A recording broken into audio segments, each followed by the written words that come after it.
Good morning friends. So welcome to the prelims booster session. आज का पहला topic है डेप्रिसिएशन ऑफ यूरो। तो ये आपका टॉपिक GS 3 के इकोनॉमी सेक्शन के लिए इंपॉर्टेंट है। तो आपको पता है कि भी यूरो और डॉलर की जो है वो पैरिटी अचीव हो गई है, मतलब 1 euro is equal to 1 US dollar now. इससे पहले यूरो जो है वो थोड़ा महंगा होता था as compare to US dollar, but US dollar की एप्रिसिएशन इतनी बढ़ गई है कि उसने यूरो को भी ओवरटेक कर लिया है, जो कि ऑफ कोर्स यूएस की इकोनॉमी के लिए अच्छा नहीं है। ठीक है। तो अब जो आपको जिनको बेसिक इकोनॉमिक्स पता होगी उन्हें पता होगा कि एप्रिसिएशन ऑफ करेंसी जो है आपके एक्सपोर्ट्स को जो है वो कंपेटिटिव जो है आपके जो एक्सपोर्ट्स की जो कंपेटिटिवनेस है उसको हार्म करती है। तो आपकी जो प्रोडक्ट्स हैं उसकी इंटरनेशनल मार्केट में डिमांड जो है वो कम होने लग जाती है। तो यूरो और US डॉलर ये दोनों आपस में compete कर रहे हैं। यूरो की जो है लगभग 12% जो उसकी वैल्यू है वो US डॉलर के सामने जो है वो कम हो गई है। तो इससे होगा क्या कि जो है आपकी यूरो की जब वैल्यू कम होती जाएगी तो जितनी जो आपकी US डॉलर में कैपिटल लगी हुई है यूरोजोन की कंट्रीज़ में, वो और ज़्यादा जो है वो निकल कर US इकोनॉमी में चली जाएगी, जिससे क्या होगा कि US इकोनॉमी जो यूरोजोन की इकोनॉमीज़ हैं वहाँ पर कैपिटल वहाँ से कैपिटल फ्लाइट होगा। US डॉलर की डिमांड बढ़ने की वजह से यूरो और ज़्यादा जो है वो सफ़र करेगा। तो अभी हुआ क्या है कि एनर्जी क्राइसिस होने की वजह से रशियन वॉर अगेंस्ट यूक्रेन की वजह से जो एनर्जी क्राइसिस हुआ है उसकी वजह से यूरोपियन यूनियन की कंट्रीज़ को ज़्यादा यूरो पे करने पड़ रहे हैं रशिया को, और उससे हो क्या रहा है कि उनकी जो कंट्री में यूरो का जो है वो वैल्यू भी डिक्लाइन हो रही है। और उसके साथ ही US इकोनॉमी में जो है इंटरेस्ट रेट हाइक होने की वजह से वहाँ की जो US की इकोनॉमी जो है या US की जो मार्केट है, इकोनॉमी तो नहीं कहेंगे, मार्केट जो है वो ज़्यादा अट्रैक्टिव बन गई है इन्वेस्टर्स के लिए। तो वो अपनी इन्वेस्टमेंट्स को जो है वो पुल आउट करके US में इन्वेस्ट कर रहे हैं बिकॉज ऑफ ज़्यादा इंटरेस्ट रेट। तो उस अब हो क्या रहा है कि जर्मनी में पहली बार ट्रेड डेफिसिट देखने को मिला है 1991 के बाद जो है, और बहुत हाई लेवल ऑफ इन्फ्लेशन पहुंच चुका है। बहुत सारी कंपनीज जो हैं वो US के अंदर अपना बेस शिफ्ट करने को कह रही हैं बिकॉज ऑफ जो है आपकी एनर्जी क्राइसिस। और जो आपका यूरोप का सेंट्रल बैंक है, यूरोपियन सेंट्रल बैंक, उनके ऊपर प्रेशर आ गया है कि उनको भी इंटरेस्ट रेट बढ़ाने चाहिए, अदरवाइज तो US डॉलर जो है वो और ज़्यादा मजबूत हो जाएगा। लेकिन अब प्रॉब्लम ये भी है कि जो यूरोपियन सेंट्रल बैंक है अगर वो इंटरेस्ट रेट बढ़ा देता है फिर उनकी करेंसी जो है वहाँ पर क्या होगा, इंटरेस्ट रेट बढ़ने से लिक्विडिटी चली जाएगी मार्केट से। जब मार्केट से लिक्विडिटी चली जाएगी तो इकोनॉमिक रिकवरी में जो है प्रॉब्लम आएगी, क्योंकि लोगों के पास पैसा नहीं होगा तो इकोनॉमिक रिकवरी नहीं होगी, रादर इकोनॉमिक रिसेशन के हालात बन जाएंगे। अब इससे क्या है कि इम्पैक्ट ऑफ रुपी पे इससे इम्पैक्ट क्या आ रहा है, तो ऑफकोर्स क्योंकि हम यूरोप के साथ बहुत डीलिंग करते हैं तो उसका इंडियन रुपी पे भी बहुत इम्पैक्ट होगा। अगर यूरो जो है वो फर्दर वीक हो जाता है डॉलर से तो उसका हमारे इंडियन रुपी पे भी इम्पैक्ट पड़ेगा। अभी तक सो फार जो अगर हम देखें तो रुपी जो है उसने यूरो से बेटर परफॉर्म किया है as compare with respect to dollar. जो इंडिया का जो रुपी है वो शार्पली अप्रिशिएट हो रहा है against euro since the start of 2022। तो रुपी जो है उसने बाकी करेंसीज के मुकाबले डॉलर के सामने अच्छा एक तरह से रेजिलियंस दिखाया है, बट यूरो अगर फॉल होता है तो उससे जो है हमारे को भी नुकसान होगा। तो इसीलिए कहा जा रहा है यूरोजोन इकोनॉमीज के लिए, क्योंकि वो अब इंटरेस्ट रेट तो हाइक कर नहीं सकते क्योंकि उससे उनकी रिसेशन में चले जाएंगे, तो एटलीस्ट वो टैक्स और रेगुलेटरी रिफॉर्म्स लेके आए ताकि अपनी इकोनॉमिक रिकवरी को वो एक्सपेडिट कर दें। ठीक है। सो नेक्स्ट हमारा टॉपिक है साइमल्टेनियस इलेक्शन, GS 2 पेपर 2 जो आपका पॉलिटी सेक्शन है उसके लिए टॉपिक इंपॉर्टेंट है। तो अब लॉ कमीशन को जो है लॉ कमीशन को कहा गया है कि वो एक रिपोर्ट डेवलप करें ऑफ कोर्स, जो कि पार्लियामेंट्री और असेंबली इलेक्शंस को साइमल्टेनियस कंडक्ट करने के लिए एक फिजिबिलिटी स्टडी हो। ठीक है। तो अब आपको पता होना चाहिए कि 2014 से 2022 के बीच में लगभग 50 स्टेट के असेंबली इलेक्शंस हो चुके हैं। उससे क्या होता है, हमारी नॉर्मल पब्लिक लाइफ में डिस्ट्रप्शन होती है, मॉडल कोड ऑफ कंडक्ट लगता है तो गवर्नेंस सफ़र होती है, हमारा मासिव एक्सपेंडिचर लग रहा है इलेक्शंस कराने में बार बार। और ये जो है आपका अगर हम साइमल्टेनियस इलेक्शन करा देते हैं, एक ही बार में इलेक्शन होगा अगर 5 साल में, तो स्टेट्स और सेंट्रल गवर्नमेंट जो है वो 50-50 बेसिस पर जो है वो जो है एक्सपेंडिचर को शेयर कर लेंगे। तो पब्लिक का जो पैसा है वो इलेक्शन कराने में इतना खर्च नहीं होगा। तो इसके फेवर में कुछ आर्गूमेंट्स देखते हैं और इसके अगेंस्ट कुछ आर्गूमेंट्स देखते हैं। अगर तो हम फेवर में आर्गूमेंट्स देखें तो होगा क्या कि जो डिसरप्शन इन पब्लिक लाइफ होती है बार बार पॉलिटिकल रैलीज हो रही हैं, कभी किसी स्टेट में पॉलिटिकल रैली हो रही है, कभी किसी स्टेट में पॉलिटिकल रैली हो रही है। जो है इलेक्शन कमीशन को भी बहुत खर्चा करना पड़ रहा है, लोगों का खर्चा, पब्लिक मनी है, सारा सारा टैक्स पेयर का पैसा खर्च हो रहा है इसमें। फिर पॉलिसी मेकिंग और सोशल इन्वायरमेंट भी विशिएट होता है, कास्ट, रिलीजन, बार बार ये सब इसके ऊपर जो है पॉलिटिक्स हमारी रिवॉल्व करती रहती है, बिकॉज कहीं ना कहीं इलेक्शन चल रहे होते हैं। तीसरा आपका है कि मॉडल कोड ऑफ कंडक्ट जब लग जाता है तो जो सेंट्रल गवर्नमेंट की स्कीम्स हैं वो कभी ना कभी किसी ना किसी स्टेट में लागू नहीं हो पाती, क्योंकि वहाँ पर मॉडल कोड ऑफ कंडक्ट लगा होता है। फिर लार्ज नंबर ऑफ हमारे पैरामिलिट्री फोर्सेस और पर्सोनल जिनको सिक्योरिटी में हमारे ध्यान देना चाहिए, वो इलेक्शन करवाने में ही बिजी रहते हैं सारा टाइम, ठीक है। तो इसीलिए जो है इसके फेवर में आर्गूमेंट्स हैं कि एक बारी इलेक्शन हो, 5 साल के लिए गवर्नमेंट को टाइम मिले और गवर्नेंस वो डिलीवर करे। लेकिन इसके कुछ अगेंस्ट भी आर्ग्यूमेंट्स हैं। सबसे पहला तो हमारे फेडरल सिस्टम को नुकसान होगा। कैसे होगा?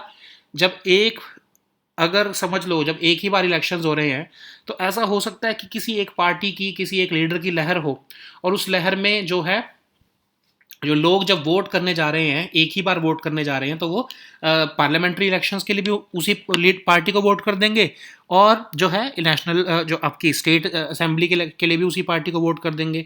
तो इससे जो फेडरल पार्टीज़ हैं, जो रीजनल पार्टीज़ हैं, उनको नुकसान है, क्योंकि मोस्टली होगा क्या कि जो नेशनल पार्टीज़ हैं उन्हीं को ही जो है वोट मिलेगा। अब दूसरा ये है कि हमारा करंट कॉन्स्टिट्यूशनल सेटअप जो है उसमें हमको बहुत अमेंडमेंट्स करनी पड़ेंगी, तो तब तक हम जो है ये इलेक्शन नहीं करा सकते। कैसे? क्योंकि कई बार क्या होता है कि आपकी स्टेट गवर्नमेंट्स बीच में ही टूट जाती हैं, तब इलेक्शंस की ज़रूरत पड़ जाती है। तो अगर बीच में ही टूट जाएंगी तो फिर हम क्या करेंगे? अगर कोई स्टेट गवर्नमेंट टूट जाए तो उसके लिए हम क्या करेंगे कि उसको वेट करवाएंगे कि जब तक वो, अब समझ लो 1 साल बाद ही कोई अगर गवर्नमेंट टूट गई, इलेक्शन कराने का जो है वो इशू आ रहा है, तो क्या उसको 4 साल कैसे हम उस स्टेट को जो है बिना किसी गवर्नमेंट के वेट करा सकते हैं? क्या नहीं, ऐसा नहीं हो सकता। तो इसलिए कुछ कॉन्स्टिट्यूशनल भी इश्यूज़ हैं। अब इसकी वे फॉरवर्ड ये है कि जो एग्जिस्टिंग, जैसे समझ लो 2024 के जो लोकसभा इलेक्शंस आ रहे हैं, उसके लिए हम क्या कर सकते हैं, जो स्टेट्स में समझ लो उस 2024 के इलेक्शन से 6-7 महीने पहले अगर इलेक्शन हो रहा है तो उसको हम टाल के कॉन्स्टिट्यूशन में अमेंडमेंट करके टाल दें, उनका टेन्योर को बढ़ा दें, और 2024 के लोकसभा इलेक्शन के साथ ही उस स्टेट में इलेक्शंस करवा दें। या फिर जिन स्टेट्स में अगले आने वाले 6 महीने 7 महीने में जो है इलेक्शंस आने वाले हैं, तो उन स्टेट्स में भी हम ऑफ कोर्स ऐसा काम कर सकते हैं जिसमें 6 महीने उनकी टर्म को रिड्यूस करके एक बार हम 2024 में ही इलेक्शंस करवा दें, ठीक है। अब ये भी कहा जा रहा है कि फ्यूचर में ऐसा ना हो कि बार बार स्टेट गवर्नमेंट टूटती रहे, तो उसके लिए भी एक ये प्रोविजन होना चाहिए कि अगर कोई नो कॉन्फिडेंस मोशन आ रहा है किसी स्टेट में, तो उसके साथ ही कॉन्फिडेंस मोशन भी लेके आना ज़रूरी कर दें, ताकि गवर्नमेंट्स ना टूटे। अगर ऐसा है कि कोई पॉलिटिकल पार्टी मेजॉरिटी लूज़ कर जाए तो सामने कोई और अल्टरनेटिव जो है वो साथ के साथ ही जो है वो गवर्नमेंट अज्यूम कर ले, ठीक है। फिर वोटर्स को भी सेंसिटाइज करना ज़रूरी है कि ऐसा ना हो कि आप जब भी वोट करने जाओ अगर साइमल्टेनियस इलेक्शन में, तो आप सेम पार्टी को ही वोट कराओ। आपको सोच समझ के वोट करना है। सिर्फ एक पार्टी की लहर को देख के आपको सेंट्रल लेवल पर, स्टेट लेवल पर सेम पार्टी को वोट नहीं करना है, ठीक है। सो नाउ नेक्स्ट टॉपिक देखते हैं, ग्लोबल हेल्थ इमरजेंसी। तो ये आपका GS2 आपका गवर्नेंस का जो हेल्थ टॉपिक है उसके लिए इंपॉर्टेंट है। तो वर्ल्ड हेल्थ ऑर्गेनाइजेशन जो है उसने मंकी पॉक्स को ग्लोबल हेल्थ इमरजेंसी डिक्लेयर कर दिया है। तो ये हाईएस्ट अलर्ट है जो WHO इशू करता है किसी भी डिसीज़ को लेके।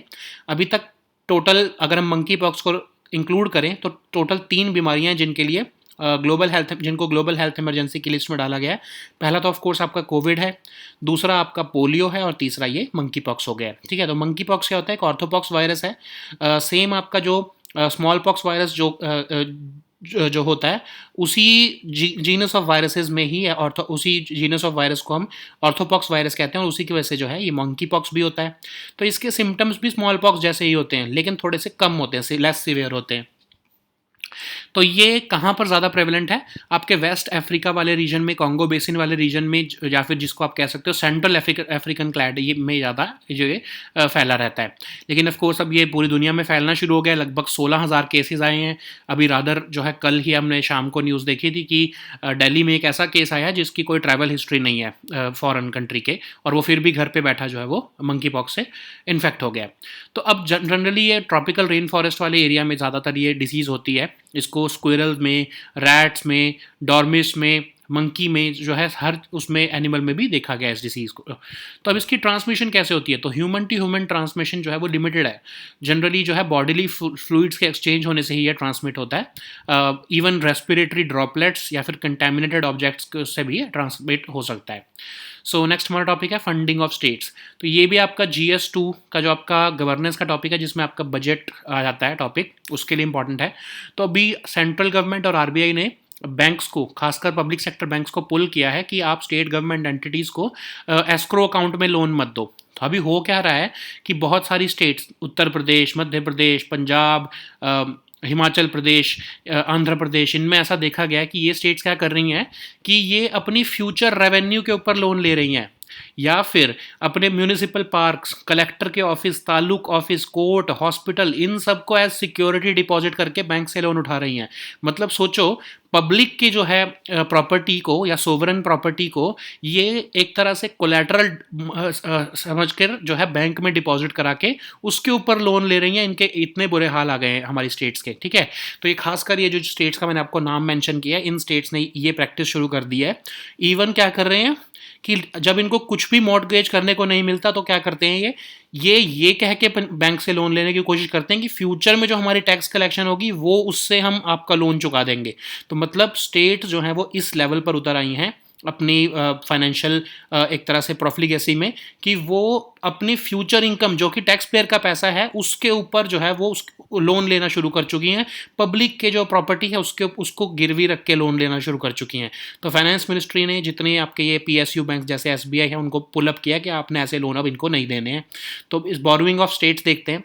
आर्टिकल 293 ऑफ इंडियन कॉन्स्टिट्यूशन कहता है कि बोरोइंग ऑफ स्टेट्स जो है उसको रेगुलेट किया जाता है, ठीक है। तो आर्टिकल 293 का क्लॉज 3 में स्टेट गवर्नमेंट्स जो है वो सेंटर के परमिशन के बिना फ्रेश लोन नहीं ले सकती अगर वो गवर्नमेंट ऑफ इंडिया से पहले लोन ले चुकी हैं किसी भी तरह का। तो अब इसकी की हाइलाइट्स देखते हैं। तो 5 स्टेट्स जो मैंने आपको मेंशन की थी, आंध्र प्रदेश, उत्तर प्रदेश, पंजाब, मध्य प्रदेश और हिमाचल प्रदेश, ये ऐसी स्टेट्स हैं जो अपनी फ्यूचर रेवेन्यूज़ के बेसिस पे लोन लेके बैठी हैं, ठीक है।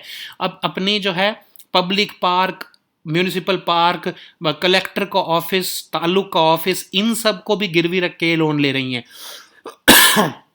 तो सोचो, ये श्रीलंका वाली सिचुएशन क्रिएट करने की बात हो गई ना, कि आप अपने पब्लिक असेट्स को ही जो है वो रख के लोन ले रहे हो, क्योंकि आपके पास कोई भी असेट अब नहीं बचा है।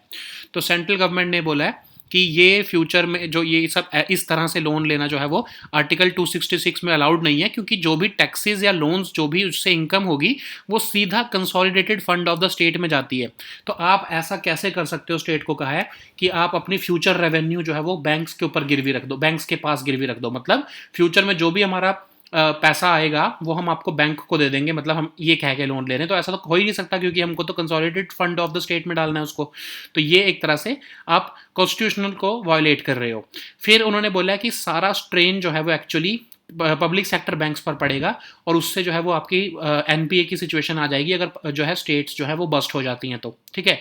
स्टेट्स ऑफ बजट बोरोइंग्स भी बहुत कर रही हैं। ऑफ बजट बोरोइंग्स हमको पता ही है कि क्या होती हैं, कि स्टेट गवर्नमेंट जब वो अपनी फिजिकल डेफिसिट लिमिट से क्रॉस होने लगती हैं तो वो क्या करती हैं कि जो स्टेट के जो PSUs होते हैं, पब्लिक सेक्टर यूनिट्स होती हैं, उनको कहते हैं कि आप हमारे बिहाफ पे लोन ले लो। मतलब क्योंकि वो आपके बजट के अपने बजट में दिखाना नहीं पड़ेगा, वो पब्लिक सेक्टर जो आपके यूनिट्स जो होंगे स्टेट्स के, उनको जो उन्होंने लोन लिया होगा वो अपनी बैलेंस शीट में दिखाएंगे ना। तो वो बजट स्टेट को अपने बजट में नहीं शो करना पड़ता, इसलिए वो अपने ही जो है पब्लिक सेक्टर यूनिट्स हैं उनको कहते हैं कि आप लोन लेके हमें वो पैसा दे दो, ठीक है। सो इसको भी ऑफ बजट बोरोइंग्स को भी जो है वो डिसुएड करने को सेंटर ने बोला है। सो नेक्स्ट टॉपिक हमारा है Russia Ukraine grain export deal. तो इंटरनेशनल रिलेशंस का आपका टॉपिक है। आपके बोथ ये इंटरनेशनल रिलेशंस जो आपका GS2 है उसमें भी आ सकता है, GS3 का इकोनॉमी सेक्शन के लिए भी हो सकता है, ठीक है।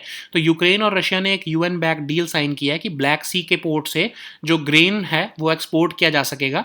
तो ये डील जो है सेफ पैसेज ऑफ शिप्स जो है वो उसके लिए की गई है, जिसमें एक कंट्रोल सेंटर बनाया जाएगा इस्तांबुल में, तुर्की में, ठीक है। टर्की नहीं है, वो तुर्की है। तो तुर्की में एक जो है कंट्रोल सेंटर बनाया जाएगा जिसमें कि UN, टर्किश, रशियन और यूक्रेनियन ऑफिशियल्स बैठेंगे। वो उन शिप्स की इंस्पेक्शन भी कर पाएंगे जिसमें ग्रेन्स जा रही हैं, ताकि वो ये देख सकें कि कहीं उसमें कोई वेपन तो नहीं जा रहा है। अब कोई भी रशियन रिप्रेजेंटेटिव जो है वो किसी भी यूक्रेनियन पोर्ट पे जिससे ग्रेन जा रहा है वहाँ पर जो है वो नहीं अवेलेबल होगा।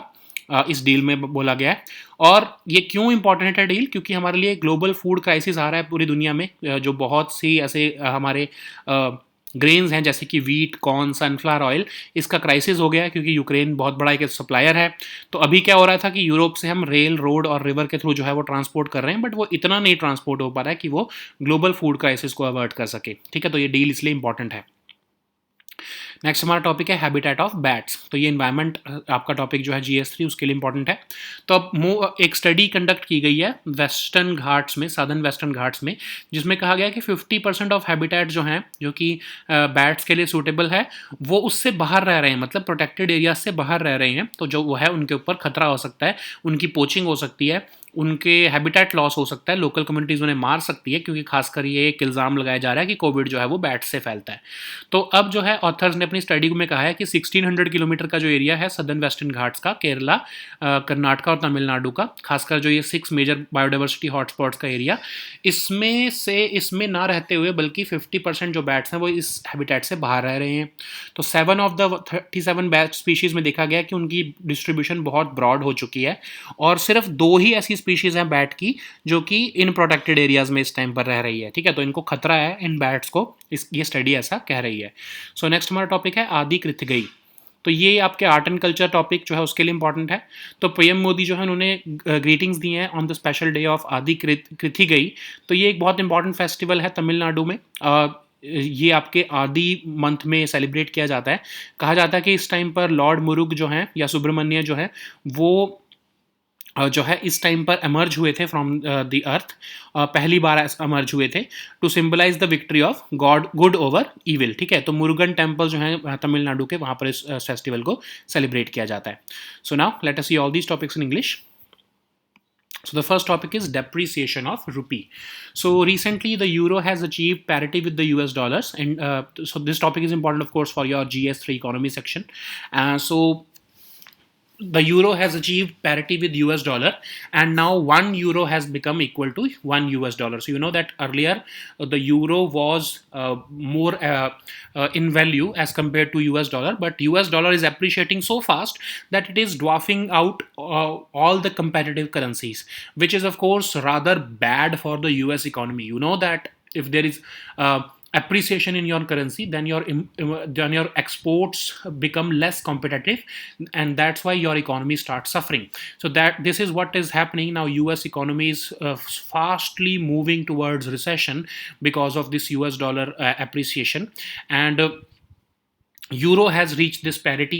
So now euro has lost about 12% against the US dollar, and it is because of energy crisis which has been caused due to the Russia's war in Ukraine. And this is the second time since 2002 that euro has fallen below this level to the US dollar.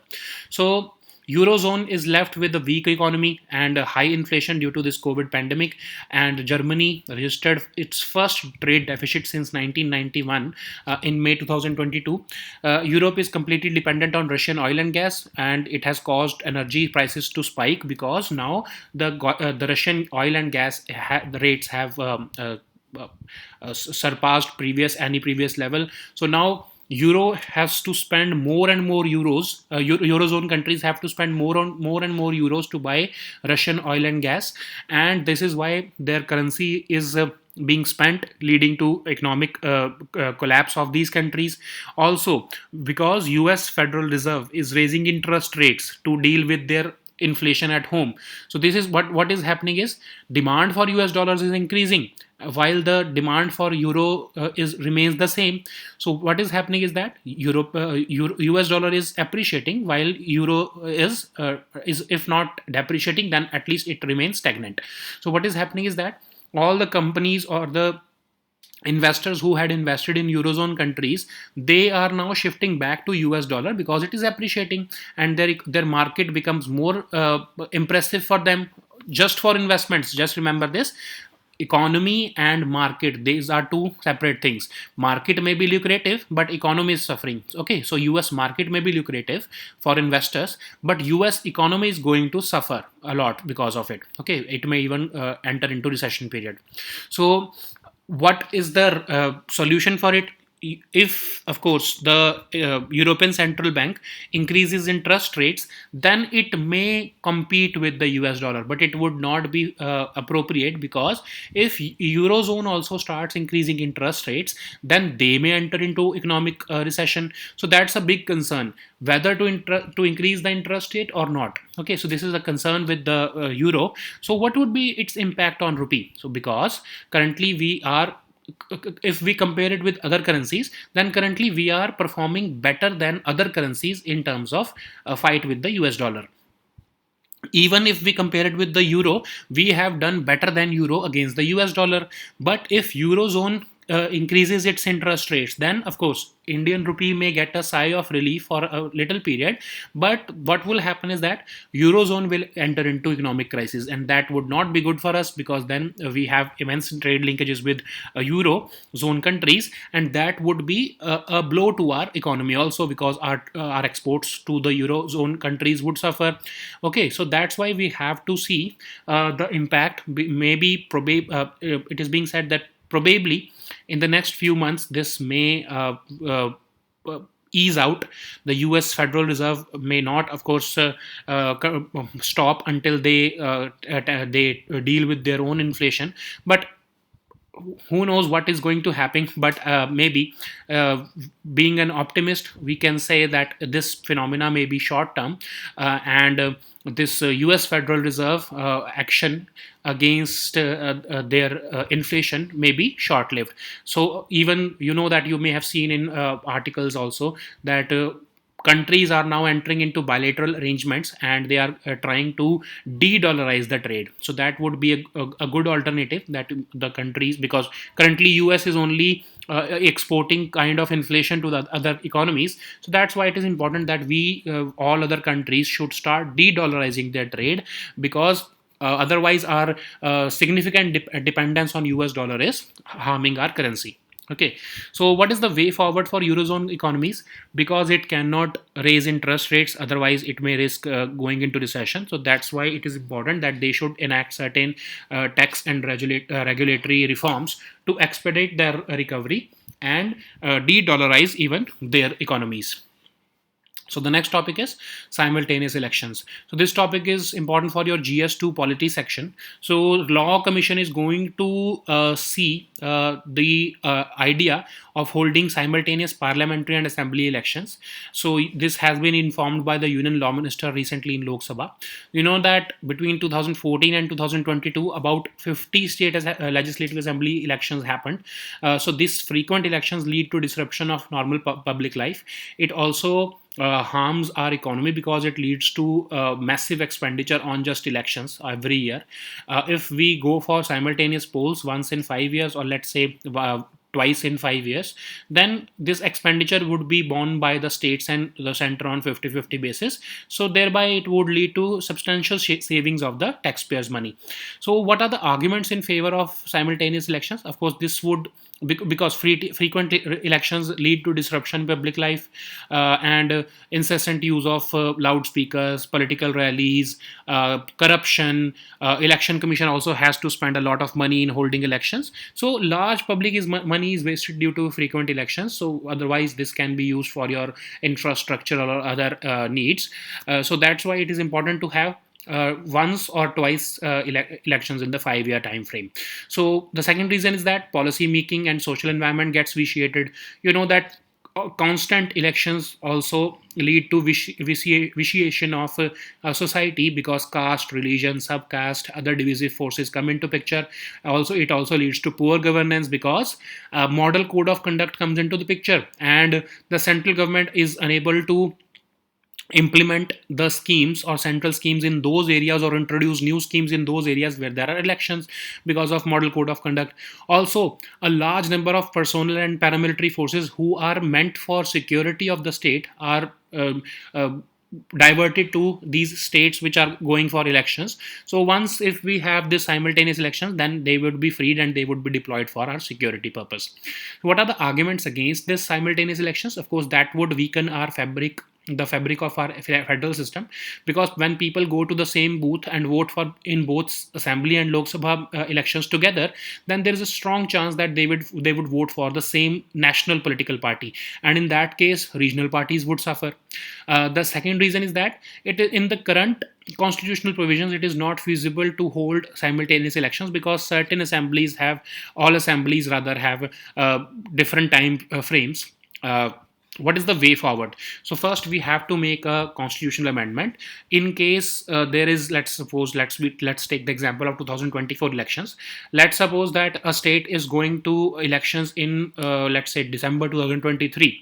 Then we can extend its term by 6 months and hold the election to that state with the 2024 Lok Sabha elections. Or in case if there is a state which has to go to the elections in let's say December 2024, then we can prepone the elections by making a constitutional amendment and hold that the election to that state in 2000 with 2024 Lok Sabha elections also. Okay, in future, to prevent any fall of government in the midway in the states, we should make a provision whereby all no confidence motions in the assembly or any legislative body must be accompanied by a confidence motion also, so that in case any political party is rooted out or booted out in the assembly, then a ready-made government must be there to replace it. Okay, we must also sensitize our voters so that they should not be voting for the same party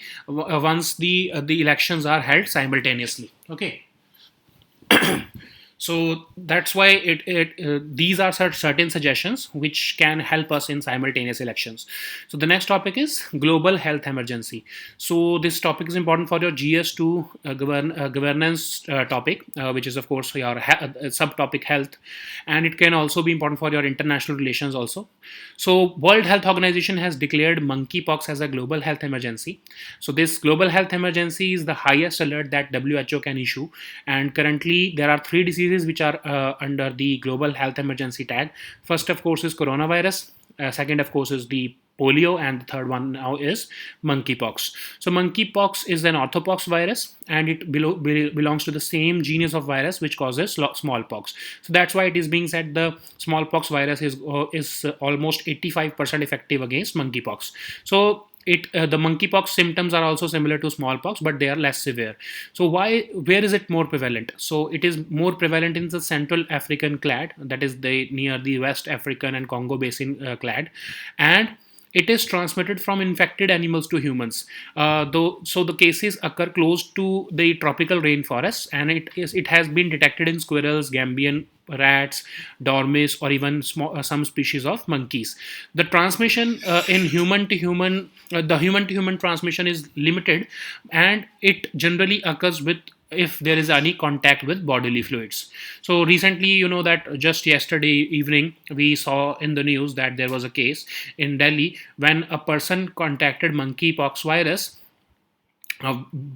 despite having no foreign visits. Okay, so he did not have any foreign travel history, but still he or she got this monkeypox virus, and it is making the health officials worried that how is it possible. They are going to, of course, investigate this matter, of course, and why this has been declared as the global health emergency, because currently the world has witnessed almost 16,000 cases in over 75 countries, and there has been just 5 deaths so far, but that still it can lead to an epidemic situation.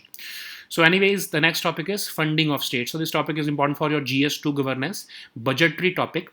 Okay, so Central and RBI has pulled up banks for lending to state government entities based on the escrow account. So what happens here is that the state governments ask the public sector banks or the banks that they should provide them loans in return for collateral. They ask these banks that you should open an escrow account in which all the state revenues in the future would be deposited, and in case we fail to repay the loan back to you, and then in that case that escrow amount can be forfeited. Okay, so this is hampering the state economy, Also, certain states are involved in such a low level that they are even using municipal parks, collector's office, taluk office, courts, and hospitals, and using it as security to raise loan from banks. So, central government and the RBI has asked the public sector banks to end this practice and stop giving loans to such states. So, you know that Article 293 of the Indian Constitution deals with the borrowing by states, and Article 293, Clause 3 states that the state governments are required to take the center's permission for raising fresh loans if they are already indebted to the government of India. So, uh, between 2019 and 20 and 20 to 21 period, at least five states like Andhra, Uttar Pradesh, Punjab, Madhya Pradesh, and Himachal, they use this escrow account features to raise loans, and state offered even their future earnings to raise loans, of course. Okay, they also pledged their sovereign assets like these municipal parks or taluks office, etc., to raise loans. That's why the central government has said that you cannot pledge future tax revenues, and because all the money that is raised from taxes and loans should go to the consolidated fund of the state and not to any escrow account of a bank. Okay, so Article 293 Clause 3 also mandates that states cannot borrow without the center's permission. So once this profligacy that these states are venturing into, if it goes beyond the current level, then there could be a Sri Lanka like crisis, and ultimately the strain would fall on the public sector banks. This is why the center and and RBI has come into picture now, and they have asked the states that you should also stop off budget borrowing. So you know that we have already discussed about off budget borrowings. When the states start borrowing using their public sector units instead of directly borrowing any from the market, then it is of course called as the off budget borrowings. Okay, so the next topic is Russia-Ukraine grain export deal. So this is important for your international relations GS2 topic and GS3 economy topic. So Ukraine and Russia have recently signed a UN-backed deal to allow the export of millions of tons of grains from the Black Sea ports. This deal has been signed in Istanbul, and this deal makes provision for the safe passage of ships. And under this deal, a control center would be established in Istanbul, which would be staffed by UN, Turkish, Russian, and Ukrainian officials, and this control center would undertake inspection of ships which are carrying these grains, so that they can see if they are carrying any weapons or not. And the aim of this agreement is to avoid the threat of a catastrophic global food crisis, because Ukraine is one of the world's largest exporters of wheat, corn, and sunflower oil. Okay. So the next topic is habitat of bats. This topic is important for your GS3 environment section. So recent study has said that 50% of the habitats of 37 species of bats in southern Western Ghats lie outside protected area, which means that these animals are prone to poaching or habitat loss or even stigma from local communities, because certain communities are accusing bats of being the carrier or cause of COVID-19 pandemic. Okay, so authors have said that in this area of Kerala, Karnataka, and Tamil Nadu, especially in these six major biodiversity hotspots, they have found that from more than 37 species of bats, only less than 50% of habitats were present in less than 50% of bats were present in these biodiversity hotspots or the protected areas. Rest of the bats lie outside this area, so they had a broad distribution, especially 7 of the 37 bats, they had a broad distribution range, and only 2 species of bats had a distribution range within these protected areas. Okay, so the next topic is Adi Kritigai. So this topic is important for your art and culture section. PM Modi has recently greeted everyone on the special day of Adi Kritigai. So this festival falls on the Adi month of Adi Tamil month, and in 2022 the date was 23rd July, and it is dedicated to Lord Murugan, and it is believed that Murugan first appeared on earth on this very day, and it also symbolizes the victory of good over evil. Okay, so these were our topics for today. We'll meet next time with new topics. Until then, goodbye and take care.